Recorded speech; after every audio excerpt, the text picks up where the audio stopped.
Previously on my Wattpad love. Look at you. No wonder you're a nerd. Anyone can mistake you for a boy. To say I felt insulted was an understatement. My face heated in anger and I clenched my fists. Before I even realized it, my hand connected with Shane's face. "How dare you?" I whispered before running away. I couldn't believe that I had just hit the coolest boy in school. What was I thinking? I spent the rest of the day watching my back. I had a gut feeling that Shane wasn't gonna let this go. In my defense, he earned that slap by being a real a-hole. I walked to class when I saw my best friend Laura, who looked at me with worry. "Julie, what's going on?" I'm in trouble, Laura. I hit someone. "What? Who? What happened?" Shane. "Shane Mason? As in Hot Shane? Oh my god. Tell me exactly what happened." I opened my mouth to reply when my phone buzzed in my pockets. I'll tell you later, I mumbled as I sat down in my seat and stared at my phone. I couldn't help grinning like an idiot. Did Evan read my mind or something? You really can't survive without me, can you? Smiley face. Nah, I just enjoy annoying you. Plus, I have the hope I can persuade you into writing good stuff instead of cheesy novels. My stories are not cheesy. Stop saying that. I don't understand why you keep messaging me. It's obvious you don't like me. I told you. You entertain me. Now, tell me what color your underwear is. Oh my god! I could feel my cheeks turning bright pink. I didn't even know what to say. You are a pervert. I bet my PS3 that you're blushing right now. See? That's how you predictable, girl. What's that supposed to mean? I scowled and felt stupid because he couldn't see my face. Writers always leave pieces of themselves in their stories. So basically, by reading your stories, I know a lot about you. My characters are not real. But they all have a piece of you. I didn't know what to say to that. He was probably right. You are a shy girl. You prefer being on your computer because you're afraid of the real world. You also don't have a father. He left you when you were a child or something like that. You don't have many friends because you're afraid they will leave you like your father did. And lastly, you don't have a boyfriend. I was utterly and simply shocked. How on earth did he know all that? Was he a stalker? Why are you talking to me? Because you are the opposite of me. Anyway, gotta go. Talk to you later, peachy girl.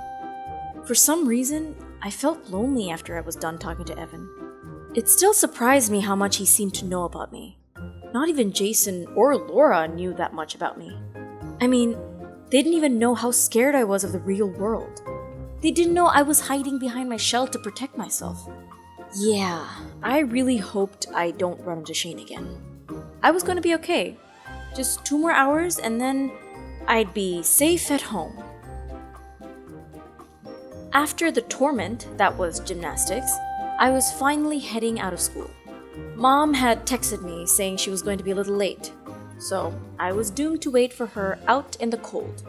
Even when winter was almost gone, the cold breeze was still whipping our town. I sat on a nearby bench and sighed, watching students get in their cars and chatting. I couldn't believe I had slapped someone as popular as Shane and got away with it. Being really bored, I got on Wattpad and started checking my favorite discussions on the clubs. I would always spend time talking and sharing opinions with people there. It was then an idea occurred to me. I clicked on Evan's profile and entered his poetry collection. I wanted to know more about him. I read his poems and tears sprung to my eyes. They were so sad, and they were so well written that they got to my heart quickly. His username made more sense now. Dark Poet 001. His poems were dark, but they were also extremely sad. Motivated by curiosity, I clicked on one of his 2 stories. It was a thriller story about some murders and stuff like that. I'd read it later, so I clicked on the other one. I opened my mouth, surprised. It was about a boy, a lonely boy. The prologue described his sad thoughts about the world. Wanting to know more, I transported myself into the story as I read it in silence. I was so into the story that I forgot I was in the parking lot. And more importantly, I didn't notice a figure standing in front of me until I walked straight into them. Hey! I met Shane's hazel eyes. They held a glint of anger. I swallowed. You owe me an apology. You insulted me. You deserved what you got. Now give me my phone back. Don't mess with me, Jones. He pronounced my name slowly. Are you threatening me? Worrying about my safety, I backed away. His lips formed a wicked grin. Hit me again and you'll see. See what? I was not gonna let him intimidate me. He grabbed my arm, rudely pulling me to him. I struggled to release myself. Let me go! You are so... He stated as he stared at me in silence. Insult me again and I swear. beautiful. I gasped and couldn't help the blush filling my cheeks. But then he laughed. I frowned as he let me go and gave me my phone back. He continued to laugh for a while. You should have your face. Shane said among his laughter. So it was a joke. Why didn't it surprise me? Of course, a guy like him would never think I was beautiful. I simply glared at him and felt relief when I spotted my mother's car. I walked past Shane, but he grabbed my arm again, stopping me. What's your name? Oh great! He knew my last name, but not my name. So classy. Megan Fox, I replied sarcastically. You wish you were that hot. You wish you knew my name. With that, I walked off. Unfortunately for me, my triumphal exit didn't last long. I didn't notice the parked car on my way and crashed right into it. Ow, ow, ow, ow, ow! Nice exit, Jones. Shut up! I exclaimed, putting my hurt feet on the ground again. I started limping towards my mother's car. I got inside and slammed the door closed. My mother gave me a confused look, but drove off in silence. I guess she was still mad at me. Hello, peachy girl. I rolled my eyes at his new nickname for me. Hello, freak.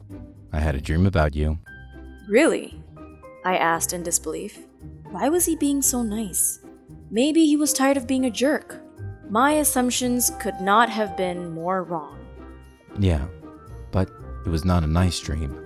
Anyway, did you finish stalking my profile? I was not stalking your profile. You are not a good stalker. If you were going poems, trying to figure me out, you shouldn't have all in my newsfeed. I spent the rest of the afternoon reading Evan's sad story. I wondered if that had really happened to him because it was really tragic.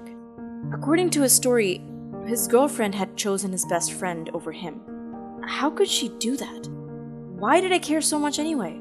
It was probably just fiction. But something in my gut told me that Evan had had a difficult life.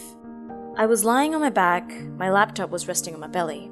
I was reading peacefully on Wattpad. My eyes landed on the chat box. I had a new instant message. I smiled like a fool when I read the username. Dark Poet 001. He had to be my fan.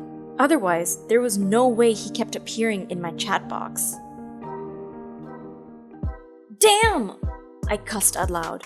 I was such an idiot! I was about to type an excuse when my door swung open, causing my windows to shake. I have returned!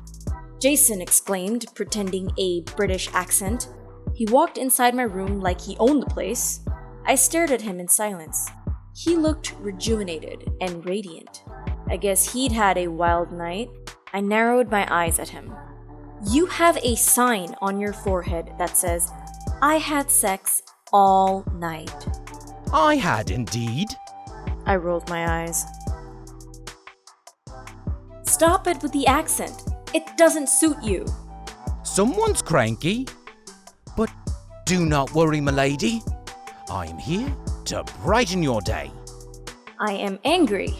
You scared the hell out of me last night, not to mention the fact that you hit me with a rock. Speaking of which, actually, I was wondering. Oh no. No. No, no, no, no, no, no, no. Don't tell me you're here for condoms. His guilty expression told me everything. Oh my god, get out, Jason! Please, I am short on money and I'm seeing my special friend tonight. Again? What are you, a freaking rabbit? Come on. It's not like you paid for them. Your mother gave you tons of them. That doesn't mean I have to maintain your sex life. I am not your pimp. You cannot let your best friend get an STD or get someone pregnant. He whined with a baby voice. Sighing in frustration, I got out of bed and stomped to my drawer. Condoms in hand, I turned to Jason and was ready to throw them when my mother burst in.